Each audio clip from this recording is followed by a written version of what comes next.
Paulie tying it all together with the music and the basketball. Well done. And Coach, how are you? Great to hear from you. I'm good. On my way to San Antonio. Oh, nice. All right. Well, we'll certainly get into the Final Four and your thoughts on that. But we have to start with the news yesterday that Melo's a first ballot Hall of Famer. I think we assumed that would happen, but great to hear that he got the nod yesterday. Well, there was no doubt. You didn't have to assume it. It was a no-doubter. So, top 10 all-time leading scorers, 3 gold medals, national championship. You don't need to go any further than that. He, was a great player and well-deserving of the Hall of Fame. When you watch Cooper Flagg play, there have been a lot of comparisons during this run about he reminds a lot of people of what Melo did back in 2003. Do you see any comparisons? Well, they both, Melo was a better shooter from 3, pull-up shooter, a little better jump shooter. And Cooper Flagg's a really good rebounder, but I think Melo was even a better rebounder, especially offensively. Cooper Flagg's, more of a playmaker guy. He's more of a Grant Hill type. He makes plays and blocks shots. But two great players. The only guy I compare Cooper Flagg to is Grant Hill, and they did everything. They did everything. Defense, offense, block shots, pass, shoot, rebound, everything. They did it all. And great players. I'm sure you've been asked this question a lot, especially a couple years ago during the 20th anniversary of that championship team. But do you have a story or a moment when you look back on Carmelo Anthony when you realize, man, this kid is something special, and he could lead us to a championship. He could be an NBA Hall of Famer. Did you have a moment when you were like, wow, this kid's special? 2 times. One, the first time I went down to see him, Troy Reaver got me to go see him during the season, his junior year. He was rated in the top 40, but hadn't broken through yet. And we went to see him. He said, Coach, you have to see this kid. He could help us win a national championship. That's exactly what Troy said. I don't usually go out during the season. We picked a day. We went down. The first play of the game, he hit a 3, second a pull-up, and the third was a dunk over 2 people. And I turned to Troy. I said, I don't think you were exaggerating. It was, and of course he was only about 180 or 90. The second time I thought he'd be that good is when he came to school. I hadn't seen him all summer, all last spring and summer. He weighed 225. Ooh. So he was, a grown man at 18 years old, body-wise, and so you knew that he was special. We didn't think national championship. We thought early in the year we weren't ranked. We struggled here and there, but we had a good stretch at the end of the season. We won at Notre Dame. We won at Michigan State. So we thought we had a chance. But until we got going in the tournament, we really didn't think that much about it until we got to the Final Four. And that's where he played his best. I mean, he played pretty good in the tournament, but not great. But in the final 2 games against Texas and Kansas, he was unbelievable. And that's the story. That's the whole story. First freshman to really dominate and win a national championship and be a player of the tournament too. So spectacular player. And we've seen a lot of one and done since then. Some have a relationship with their college that they went to for a few months. Some do not. Obviously, Melo is very close to SU. He's going to be the commencement speaker next month at graduation. There's the practice facility was named. Well, I know a whole list of things. We wouldn't have the Melo Center without his donation. We wouldn't. He's given us money, for courts and stuff in the city. He's given back to Baltimore, New York, Denver, wherever he's been. So he's a very, very big philanthropist. And he's been very successful in business, and it's a good story. He's come all the way. And the biggest thing is his loyalty to Syracuse. He was here 1 year, but he's been tremendously loyal. And we're really grateful for that. And he's letting us have his son, so that's even better. And I was going to say, do you personally take great pride in that, the fact that he has stayed so connected and so close to you and your family and to the university? Yeah, he's a great alum and a great person, and we're very lucky. We got the whole package when we got Carmelo Anthony. There's no question about it. I'm sure you've been watching, Syracuse and what they're doing in the portal. Just picked up a wing player yesterday, 6'5" shooter from Oregon State. They've got a center out of the portal. Your thoughts on kind of what they've accomplished so far in this offseason? First of all, I hear a lot of things, about why they didn't do this last year. They didn't have any money. Right. So it's about money. You have to have money to get players.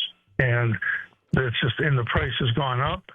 We have money now, and they're able to get players that they want. I mean, we wanted other guys last year, but if you don't have the money, you're not going to get them.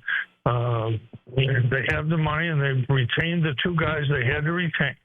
And they've got a defensive center. They got an all-purpose guard who can defend and shoot and has good size. And so they're well on their way to a great recruiting class, portal recruiting class, I believe. The freshmen, I think, can help. And having J.J. and Donnie was important. Defensive center was next on the list. They probably need another guard. They could use a point guard. J.J. could play more at the point with a good guard beside him, which he will have. But I think they'll still get somebody else in the portal at the guard spot. People are talking about getting 12 or 13. You don't need that many guys. People forget we won a national championship with 9 players on our team. I don't think people remember that. Do you remember that, Paulie? No, I do. I was there. Yep. I remember. I was there. Coach, when you look at the transfer portal now, in hindsight, after being retired this time, are you glad you're not dealing with this? If I was 55, I would have dealt with it. But I wouldn't have liked it. No coach likes it. But you do what you have to do. Freshmen become eligible. 3-point line comes in. Whatever happens, you adjust to it. And we can go into a different conference. Whatever. Starting a conference. We made there's a lot of adjustments that are made, and this is the biggest. But you would make it, as coaches have, and it's not just young. Old coaches have made it. Tom Izzo, he's an older coach. He's made it. It's just something you have to do. Right now, if somebody wanted me to coach, or even 2-3 years ago, I wouldn't have wanted it. It's just different, and it's kind of crazy. It's not the work. Everybody says, well, you have to work more. No, I mean, it's an extra month or so, but it's just, it's just different, and it's really not something that I would want to do right now. But if you're 50 and you have to do it, you do it. That's the way it works. Everything changes. You have to be able to change to be successful at anything. Just the way the world works. Do you think the NCAA's got to make some changes or adjustments to deadlines, timelines? I have no power to do anything. Yeah, right. That matters. Yeah. The biggest thing that's a myth is that people say, well, Villanova's saying Big East schools can spend $12 million or $15 million. They might. You don't think Alabama's going to spend 12 or 15 in basketball? You don't think that Auburn is, that Kentucky is, that Texas is, that Duke? They're all going to spend 10, 12 million. How does that figure in 20? Well, there's 20, and then there's still the collectives. And everybody says the collectives have to be approved. Well, it's an outside agency, and as soon as they disprove or don't allow one of the players the money that they're getting from the collective, player will sue and win and get the money. Yeah. So instead of $20 million, I'm guessing it'll probably be, Ohio State spent 20 on football last year, and they're not going to go down, and they're going to spend 8 to 10 on basketball. So that's 30 right there. So get the numbers right. It's not 20. It's going to be 30. Yeah. But if you have 20, you can win. You might not be able to win the national championship, but you can win. You can get good players and win. Texas Tech went a long way. They didn't have a huge budget, but the teams playing right now spent a lot of money. Florida, Auburn, Duke, Houston. You mentioned those teams. Who do you see coming out on top after this weekend? Well, I think it's been Duke from the beginning when I first saw them. They've got the best team, best defense, one of the better offenses. I mean, anybody can lose in a one-game situation. Somebody gets hurt, somebody just starts missing shots. Anything can happen, but it's highly unlikely that anybody wins but Duke. Have you enjoyed the tournament? Paulie was saying the other day it's the worst tournament of his life because of the lack of upsets. Do you like the fact that we've got the 4 best teams left, or is it lacking some drama for you? No, I like the best teams. The best teams usually get there. Every once in a while, an unknown will, like George Mason. But first of all, that's never happening again. Right. I talked to a coach the other day. He had his 2 best players, smaller school. They both left. He would have been really good next year, had a really good chance to be a tournament team and win. The 2 best players left. All those schools that were good are going to lose their best players. Drake was good this year. They not only lost their coach, they lost their 2 best players. Yep. So those schools can never – they might upset one team maybe, but you're unlikely to ever make a run again like those teams did. But on the other hand, if you like basketball, you're getting the best teams playing.